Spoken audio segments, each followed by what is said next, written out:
Salvation is my best gift ever. You're the tree of life. I was lost, now I am found.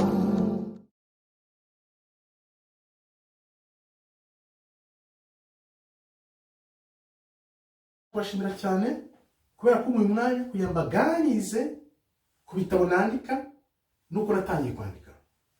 Amazina yanjye rero nkuko mumaze kubivuga ni Germain Muhirwa, nkaba mu gihugu cya Canada, mfite umufasha n'abana batatu.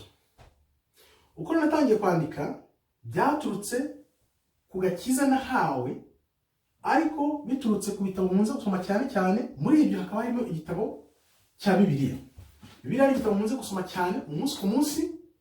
Nkibona agakiza nibwo natangiye kwisangamo impano zo gukunda gusoma no kwandika, kuko mbere ntabwo najyaga nsoma ibitabo. Nuko rero nabonye ko gusoma Bibiliya harimo ubwenge budasanzwe kubw'umwuka w'Imana ugenda gutera imbaraga zo gukunda gusoma no kwandika ibitabo. Ibitabo rero munze gusoma nk'uko mbabwiye harimo Bibiliya, hakabamo n'ibyo twita ibitabo byavanywe muri Bibiliya. Ku mpamvu byavanyemo tukaba twayigira ko nyuma, ari byo bitabo munze gusoma harimo nk'igitabo cya Enoch, Apokalifa, Asha n'ibindi byinshi bagiye bavana muri Bibiliya uko imyaka yagiye itambuka.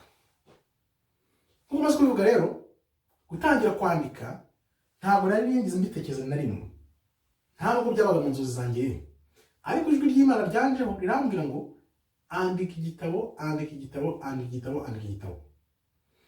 Nuko rero naje kumva iryo jwi ntangira kwandika igitabo, tukaba tuza kukigarukaho mu kanya. Noneho kimbera umuyoboro wo gutangira kwandika kugeza ubu. Kuva muri 2014 nkaba maze kwandika ibitabo 6 nk'uko ndibusangize mu kanya.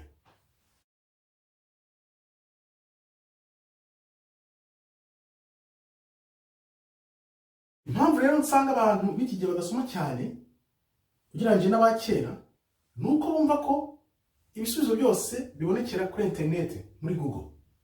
Kandi burya ubuhanga nyabuhanga n'ubwenge buba bwiryamiye mu bitabo. Ubucukumbira akabushakisha n'ugira ubwo bwenge bw'imboneka rimwe. Ikindi kibitera bishobora kuba ari ubunebwe cyangwa se kudakunda gusoma, ariko nanone tukamenya ko abakera burya nta yandi mahitamo bari bafite, kuko ibitabo nibyo byari biri hose, byabonekaga kandi ibyo babashaga kugeraho bitabagoye.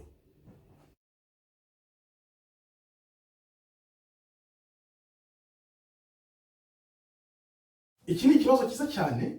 Uragira uti ese nemera ko Bibiliya ari igitabo kimwe cyangwa se ari uruhererekane rw'ibitabo byinshi? Iki ni ikibazo cyane cyiza gituma n'abandi baboneraho igisubizo kinogeye. Mbere mu myaka ya kera, nyuma gato y'ivuka rya Kristo cyangwa se na mbere, abantu bari bafite ibitabo byinshi binyuranye basomagamo ijambo ry'Imana. Uko byaje guhinduka rero ngo bijye mu gitabo kimwe, ni inama yabereye Nasiyo ikozwe n'ubita Constantine mu mwaka wa 325. Nuko baje gufata bya bitabo byose abantu bari basanzwe basoma, bahitamo ibijya muri Bibiliya n'ibitagomba kujyamo. Urumva ko abantu bari bari icyo gihe muri iyo myaka ya kera bari bazi iryo jambo ry'Imana ry'umwimerere, bari bakuyeho babategeka ibyo bagomba gusoma n'ibyo batagomba gusoma. Nuko rero Bibiliya yahindutse igitabo kimwe, ariko twebwe ikituraje ishinga nuko dusigasira uko ijambo ry'Imana ryari rimeze kera, kugira ngo ducukumbure dushakishe n'ibyo bitabo bindi basomaga, kuko ryari ryo jambo ry'Imana nyaryo byaje guhindurwa na Constantine uko yabivuze mu mwaka wa 325. Urumva rero ko Bibiliya dufite uyu munsi n'ibyo basomaga icyo gihe ni ibintu bibiri bihabanye. Akaba ariyo mpamvu dukomeje kugenda dushakisha ukuri, kugira ngo turebe koko uko ijambo ry'Imana ry'umwimerere ryari rimeze. Kandi ibihe turimo biragaragara neza ko uku kuri kuzajya hanze byanze bikunze ni igihe gusa.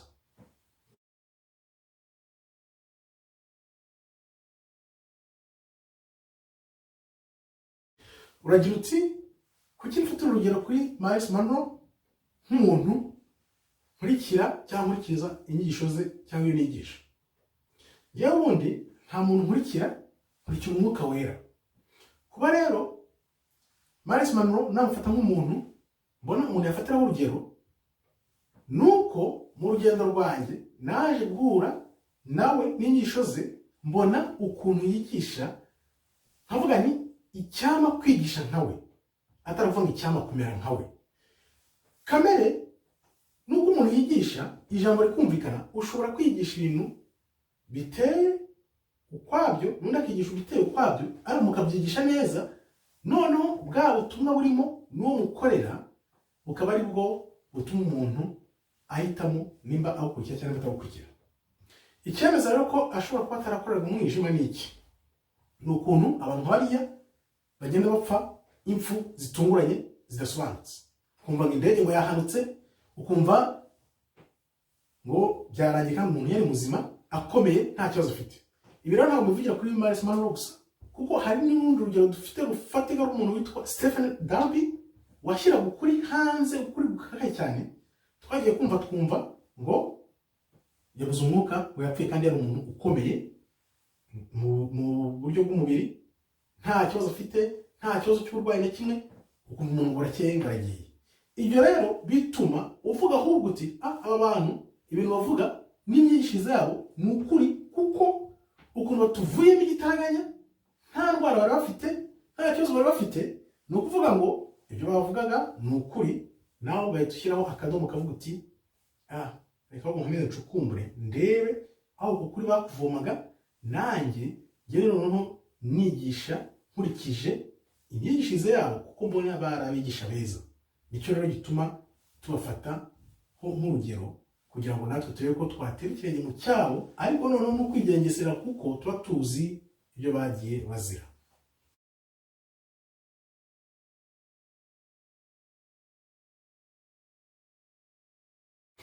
Uragira uti iyo umuntu apfuye atanditse, adasangije abandi ibimurimo, ni igihombo koko.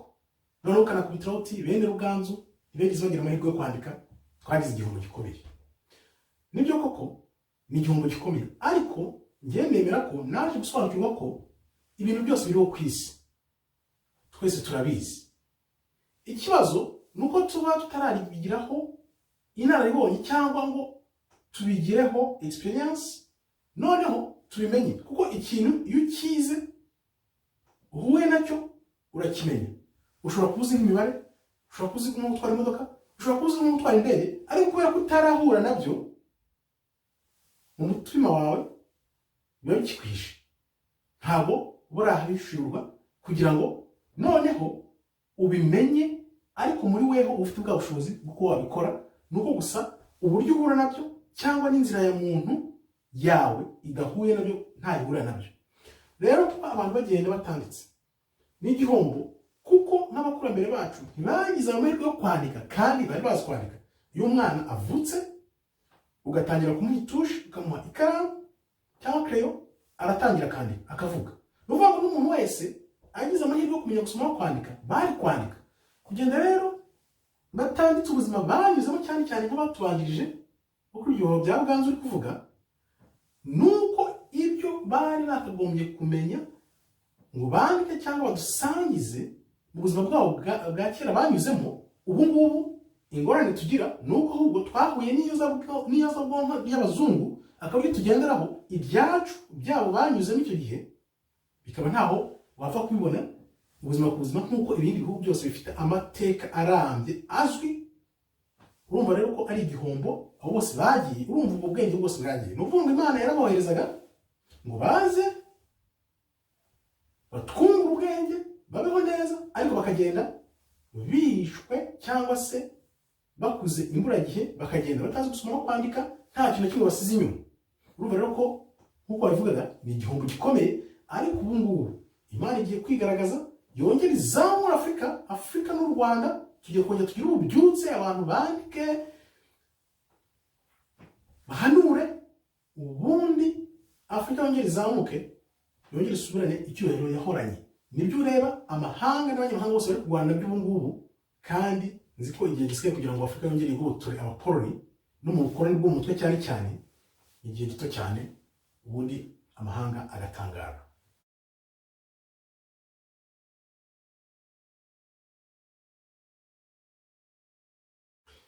Urakomeza ubaza uti ese ni ukubera iki abanyafurika badakunda gusoma? Ni umuco, ni ubumenyi buke, ni ubushake buke, ese ni ubunebwe? Ni iki kibitera kugira ngo abanyafurika badasoma? Ikintu cya mbere nakubwira ni uko isomero rya mbere rikomeye ryahoze ahitwa Timbuktu muri Afurika. Timbuktu muri Afurika niho hahoze isomero rya mbere rikomeye ku isi yose igihe Afurika yari ifite ububasha n'ubuyobozi bw'isi yose icyo gihe. Ahubwo wakwibaza uti byagenze gute kugira ngo abazungu batwigaranzure bajye hejuru noneho twe tujye hasi? Byagenze gute? Ibyo ni ibintu byatwaye imyaka irenga 900 kugira ngo abazungu batwigaranzure, batwongereho uburimiro, noneho banadukolonize, ahubwo badakorera n'iyozabwonko, tukaba tubakurikiye ubu dukorera ibyabo, ngo ngaho turi kwiga indimi zabo, ngaho turi kugira ibiki. Kuko naje kwibaza, ndavuga nti uzi ko kwiga izi ndimi ngo ni Icyongereza, Igifaransa, tekereza iyo abanyafurika bose baba biga indimi zabo dufite ururimi rumwe, ukabona niyo mpamvu nk'Abashinwa batera imbere bakomeye kubera ko bafite ururimi rumwe bose bahuje. Ariko muri Afurika dufite indimi zirenga nkeya 50 z'ibihugu bigize Afurika, noneho wakongera mu ndimi zivuga mu gihugu n'igihugu wasanga ahubwo n'ibihumbi zirenga. Ibyo rero bicineka abantu kuko ntabwo bari hamwe nk'umuntu umwe. Kandi nkongera mvuga nti ibaze umuzungu araje akwibye zahabu, ayikozeho gato, arayikugaruriye, ayikugurishijeho umurengera, ahubwo aramungukiye. Biriya bavuga ngo imyenda baha Afurika. Araje akwibye zahabu, aguhaye umwenda, arangije akwatse n'inyungu. Ni ukuvuga ngo akwisha inshuro 3. Arakwibye, arakugurije, uranamwungukiye. Ibyo bintu byose uko ari 3 ni iby'umunyafurika, sibyo? Ni iby'umunyafurika uko ari ibyo 3. Ibaze nk'izo mbaraga zose, iyo zahabu ikorera muri Afurika, ntugire umwenda ufata, ntugire inyungu utanga, byose uko ari 3 bikajya muri Afurika. Urumva ko nta hantu twaba duhuriye n'abazungu. Ariko rero impamvu tudasoma nyine bashyizemo abanyafurika ko nta bwenge bafite, nta kintu bashobora kwigezaho, abanyafurika nabo babimira bungura. Ariko ubu ngubu turi kubona ibintu by'ububyutse, ibyo twita ububyutse buri kugenda bukorwa n'abantu basobanukiwe, bagiye bumva neza uko ibintu byagiye bizamba muri Afurika. Kandi mbona neza ko mu minsi itari mike, itari myinshi nako, mbona ko ibyo bintu bizashoboka kugira ngo abanyafurika bongere bigaranzura abazungu. Ni igihe gusa bizaho ko biranditse, kandi ikizabitera ni imbaraga z'Imana zizabikora, ntabwo ari umuntu uzabikora. Niyo mpamvu no twibaza buri gihe ngo ese Afurika ku kikennye, ni ukubera ko ntabwo turi hamwe ngo tube umuntu umwe. Kandi ikindi ni uko tudashaka Imana niyo rufunguzo rw'ibibazo bya Afurika. Twayiteye umugongo, nayo iratureka, abazungu badukorera iyuzabwonko ko bishakiye. Akaba ariyo mpamvu turi muri ibi bibazo by'uruhuri bidashira, ngaho intambara, ngaho ubwicanyi, ngaho ibibazo byose. Reba ibibazo byose biri muri Afurika, nawe umbwire ukuntu Afurika yatera imbere mu gusoma. Umuntu azaba atariye adafite n'idolari rimwe ku munsi ajya gusoma cyangwa ajya kwandika ibitabo. Ni ibintu bidashoboka, bizafata igihe. Ariko twizera neza ko igihe cya Afurika n'u Rwanda muri rusange, igihe cya Afurika muri rusange n'u Rwanda kubw'umwihariko birimo birasoza ko tugiye gusubirana ingufu twahoranye kera. Kandi icyizere ni cyose, amaso ngira ngo arabona ibintu bigiye guhinduka nk'uko Imana ibishaka, atari nk'uko abazungu babishaka batugira abacakara babo. Na n'ubu bakidufiteho umunyago. Urebye nk'ibihugu 15 Ubufaransa bufiteho ingwate, biriya bita ngo bikoresha amafaranga y'amasefa, usanga biteye agahinda. Ni gute ibihugu 14 biyoborwa n'agahugu kamwe, amafaranga yose agakorerwa hariya mu Bufaransa bakajyana muri ibihugu? Urumva ko ubwo n'ubucakara bugikomeje. Ariko abantu batangiye kuvuga bati birahagije, enough is enough. Kandi tuzi neza ko bizasoza kuko abantu bose bamaze kumenya ububi bw'ibyo bakorerwa. Ntawo ari bishya rero, twizere gusa, dutegereze, dukomeze tubikangurira abantu kugira ngo babimenye, babyumve, uko tugenda tumenya ukuri gahoro gahoro ukuri kuzatubatura kutubohore ingoyi ya sekibi.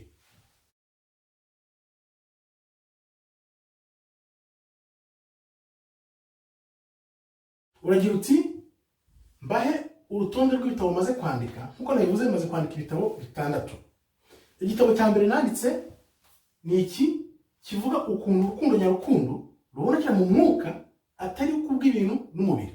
Abantu benshi bibeshya ko urukundo nyarukundo rugomba gushingira ku bintu, amafaranga, ibintu babonesha amaso.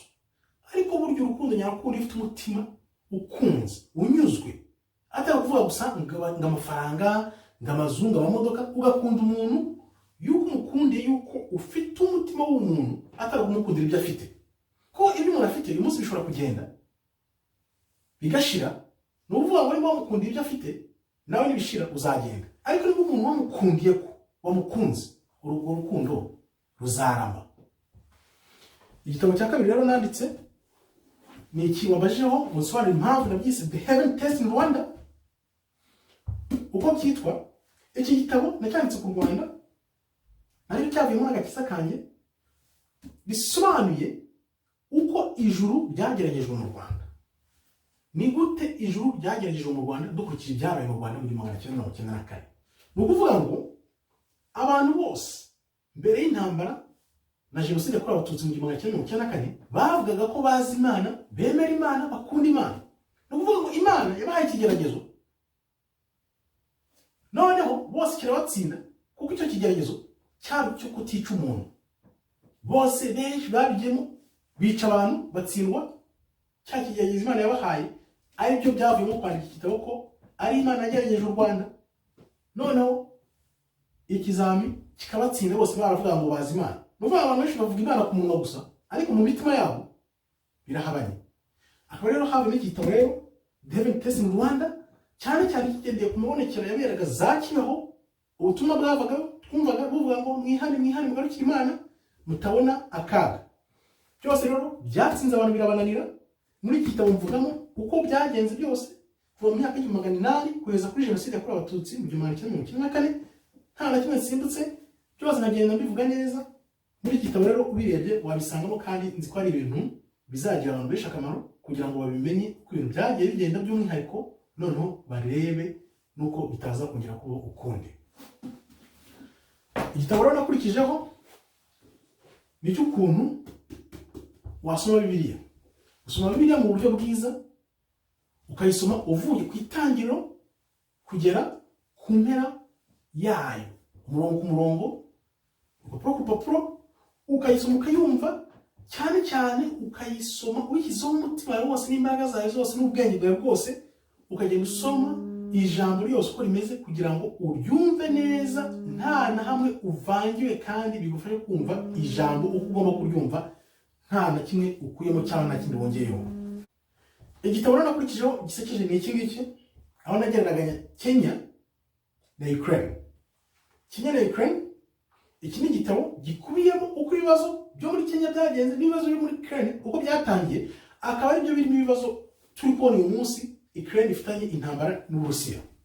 Iki gitabo natangiye kucyandika muri 2010 gishyiraho, ariko naho bigeze 2020 ijwi ry'Imana rigatukomeza rimbwira riti gikuramo igitabo kuko Imana yari izi ko biriya bibazo bigiye kuba. Ariko nge ntabwo nari mbizi, ariko ibibazo by'Uburusiya na Ukraine bikaba muri iki gitabo, uko byatangiye, uko agace ko muri Ukraine kavuga ikirusiya, n'abakomokaga mu Burusiya bose babaga muri Ukraine bari bashyigikiye Uburusiya. Urumva ko nyine nibyo byavuyemo kwitandukanya, kari agace kavuga ikirusiya kakumva ko ari ak'Abarusiya, none Abarusiya nabo bakumva ko ari akabo.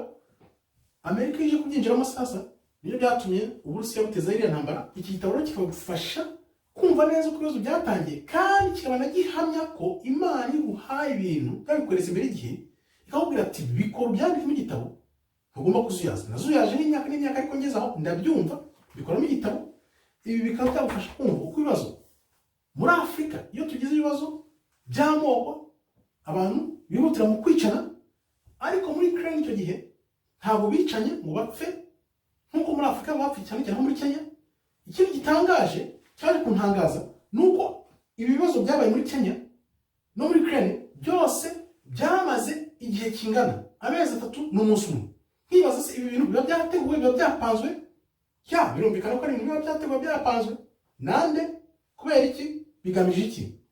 Katubirebe rero, ariko bisobanurwa n'izi ntambara tubona. Nimubona nabo byanditse muri 2010, 2020 nta gisora, 2022 ya ntambara ikaba. Ni ukuvuga ngo ibi ni ibibazo biba byarapanzwe n'abamatsi bihugu bafite imigambi bagambiriye kugeraho. Igitabo rero nakurikijeho ni iki ngiki cy'ibitekerezo igihumbi bishobora kugusubizamo ubugingo. Ni ukuvuga ngo umunsi ku munsi Imana iduha ubutumwa. Ubwo butumwa ko tubwakira nibyo bidufasha mu buzima bwacu. Nge rero ibyo nakiraga byose kuva nabona agakiza nabyandikaga hasi, nkabyandika nyuma ijwi riza kumbwira ngo koramo igitabo. Ni ukuvuga ngo muri iki gitabo ahantu hose warambura ukahasoma wasangamo ijambo rikubwira ngo komera, ntugire ubwoba. Ijambo rikuzamo ubugingo. Kamusubire nkangaha.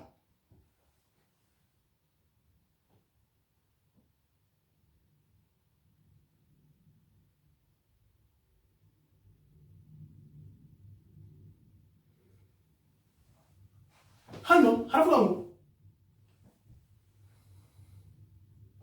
ngo iyo uteye umugongo Imana ibintu bya byose biba ubusa. Iyo uteye umugongo Imana ibintu biba ubusa. Wibuke ko hano muri nosi abantu bose ntabumva impamvu tuhaza, ariko umubwiriza yaravuze ngo abantu bose baza kuri nosi kugira ngo barye bamwe bagende birangire. Iyo birangiye nyine waba wagiye. Ariko iyo uje muri nosi ukubaha Imana ugashakisha Imana, ni ukuvuga iyo ubuzima bwaha burangiye ukagera hariya nibwo ingorano zawe n'amakamba ubyambikwa. Igitabo rero mperuka kwandika cya nyuma ni iki ngiki, kuba ntatewe ipfunwe no kuba mfite agakiza. Aha ngaha mvuga ku myumvire y'agakiza nyagakiza, igisobanuro cyo kubona agakiza ukakakira ugafata Kristo umwami wawe n'umukiza ntibigutere ipfunwe. Ni ukuvuga ngo abantu benshi bumva ko gukizwa ari amaburakindi, ariko kugira ngo ukizwe Imana uko agakiza iba yakweretse ikaguha ubutumwa, noneho weho ryajwi rikakubwira ukumva cyangwa ntiwumve, ugahitamo ugakurikira Imana cyangwa ntiwikurikire. Aha rero muri iki gitabo mvugamo ibyiza byo kwakira agakiza no kumenya uwo uri we, atari ku mubiri gusa, ku mwuka, kugira ngo umenye ijambo ry'Imana, icy'Imana yakuvuzeho. Nuko ubuzima tubona bw'umubiri, ahubwo ubuzima ari umwuka kandi ubuzima buri mu ijambo ry'Imana. Ni ukuvuga ngo umubiri wacu bitugenda uzavaho, kuko weho umuntu nyamuntu uri imbere mu mubiri, ntabwo uri umubiri. Nk'uko abantu benshi babyibeshye. Iyo umaze kwakira agakiza rero ukamenya ibyiza by'agakiza, ni gukomera ku Mana kuvuga ati ntabwo ndekura. Aha rero mwashishikariza abantu nk'uburyo bwo kubwira abantu kizwa umenye uwo uri we, umenye impamvu uri hano, kandi bizakugira akamaro yaba muri ubu buzima cyangwa na nyuma y'ubuzima.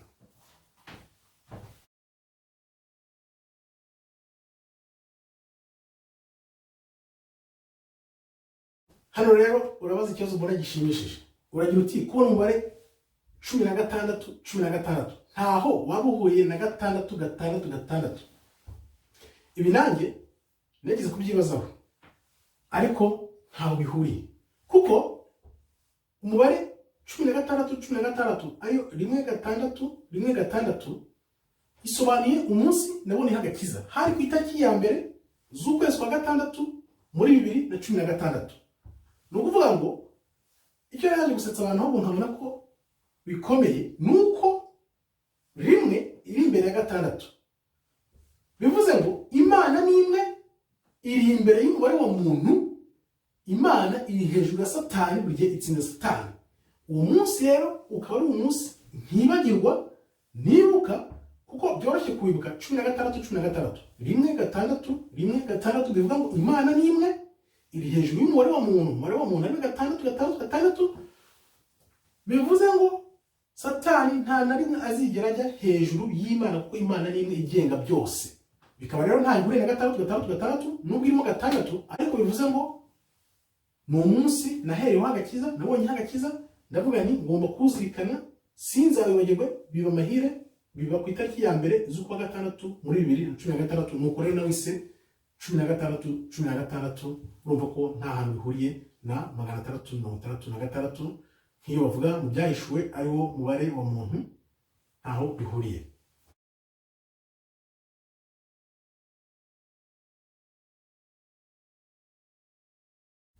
Urakomeza ugira uti nk'umushakashatsi ni iki navuga mu bihe turimo, igihe bigaragara ko abantu badafite icyerekezo, ese turi mu mperuka cyangwa turi mu mperuka y'imperuka nk'uko bibaza. Mbere yo gusubiza ikibazo uko njye mbibona, nakubwira ni iyi si irimo ibice bitatu. Harimo abantu bakibereye mu munyenga w'ubuzima bwa kera muri za 970 80, hakaba harimo abantu bashaka gukora isi yabo nshya ayo nita isi mashini muntu, hakabamo n'abandi bafite icyizere n'inyota yo kuza kwa Kristo. Ariko nkavuga nti muri abo bose bafite ibyo bagambiriye kugeraho, bafite ibibashimishije bumva ko banezerewe nabyo. Ariko nk'urugero, abashaka gukurikira mashini muntu bafite imigambi bihaye n'igihe bagomba kuba bisoje cyangwa bigezweho. Aribyo mbona ko nk'umwaka wa 2027 ariyo umwaka bazaba bagomba kuba bagejeje ibintu byose mu buryo, ku buryo mu mwaka wa 2030 ibintu byose bizaba bigengwa n'imashini. Aribyo abantu bita inzira ya sekibi. Abakiri rero mu bitotsi bibereye mu bya kera batumva ibintu bigana, ubwo no kuvuga ngo bazatungurwa. Abo no abategereje Kristo, harimo abategereje Kristo bumva bizahita biza bagahita bajya mu ijuru, harimo batazi uko ibintu bimeze, harimo n'abafite icyizere noneho aribo mbarizwamo. Ngewe numva ko uko ibintu bizagenda, ukuri kuzabanza kuze hanze gusohoke, noneho abantu bakubone aribwo satani uhagarariwe n'abariya bari gukora mashini muntu aribo bazarwanya abantu bazi ukuri, bashaka ukuri, noneho Kristo abone kugaruka. Nkavuga ni turi hafi aho, ni ukuvuga ngo turagenda tubyegera, kuko urebye uko ibintu byagiye bihinduka mu isi. Haje Adamu, hashize imyaka 2000 haza Abraham, hashize imyaka 2000 haza Kristo. Ni ukuvuga ngo ufashe imyaka 1000 cyangwa 2000 ukagenda wongeraho 33, hagiye hari ikintu gikomeye. Ngaho Adamu, Abraham, Kristo. Ni ukuvuga ngo iyi myaka 2000 niyuzura ko yuzuye kugera muri 33 byanze bikunze hagomba kuba ikintu gikomeye kizashyigura isi yose. Akaba ari naho bihurira n'iriya gahunda ya satani ihagarariwe n'amashini muntu. Naho wumva ko buri gihe avuga umwaka 2030 2033, ni ukuvuga ngo bo bafite wenda izindi information, ibindi bintu tutazi bagenderaho kugira ngo bahuze na kiriya gihe cya Kristo, kuko bazi ko byanze bikunze nabo iyo myaka ishize 2033 hari ibintu bidasanzwe biba, bakaba rero babyiteguye. Natwe nk'abashaka Kristo bashaka kuri kujya hanze, dushobora kugendera kuri uwo muntu tukavuga niba umwanzi satani azi ibihe, kuki twe tutamenya ibihe? Ibyo bihe tukabigenderamo twizera, twuzura umwuka, twumva neza ko byanze bikunze ukuri kuri mu nzira, kuko nta na rimwe satani azanesha ukuri, kuko ukuri kuzaza gutsinda umwijima, kandi nibyo twese tunyotewe, biri bugufi, bigiye kuza, abantu bose bazatangara. Satani azashaka kurwana iya nyuma, ariko tuzi neza ko byanditse ko azatsindwa nta kabuza.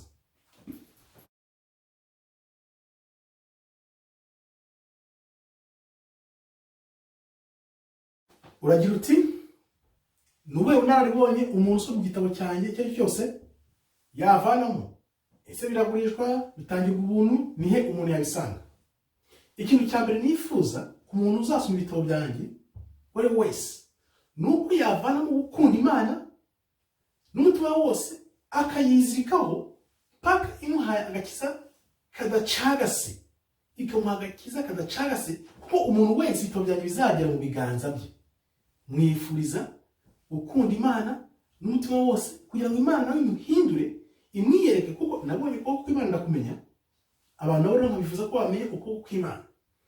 Handi rero kubitangira ubuntu, amakopi amwe n'amwe mba nyafite ntangira ubuntu, ariko ku bantu bari kure birahenda kuko usanga bitwaye nk'inshuro ebyiri y'igiciro igitabo kigura. Ubundi abantu babigura kuri Amazon, niho biboneka. Ugiye muri Amazon ukareba amazina yanjye Germain Muhirwa, uhita ubibona ukaba wabigura. Naho kujya mu icapiro, nturebye n'ahantu muri n'icapiro kuko byose Amazon irabikora, ariko Amazon ikora ibyo bintu byose ni ukuvuga ngo iguhaye na 70% nayo igisagara na 30. Ndumva nta kibazo umuntu agukorera ibintu byose ntugira aho uhura n'ibintu by'icapiro. Ndumva ari ibintu byo gushima kandi bikadufasha kuko twebwe ibyo dukora ni ukwandika gusa, bo bagakora ibyo gucuruza n'ibindi bintu byose. Naho rero ubunararibonye nakongera gusubira mu bantu bagomba gufana mu bitabo byanjye nuko bamenye bagakunda Imana bakayizirikaho paka ibahaye agakiza kadacagase kandi nzi neza ko bishoboka. Murakoze rero, nkabashimiye kuri uyu mwanya mumpaye kugira ngo mbaganirize ku bitabo byanjye. Nzi neza nizera ko hari uwo bizagira umumaro wo kuva mu mwijima akaza mu rumuri kugira ngo nawe abone agakiza kadacagase. Bakomeze barinde. Shalom, shalom, shalom.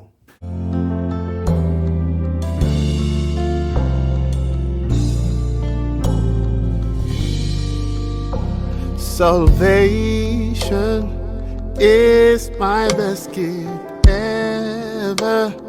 You're the tree of life. I was lost, now I am found.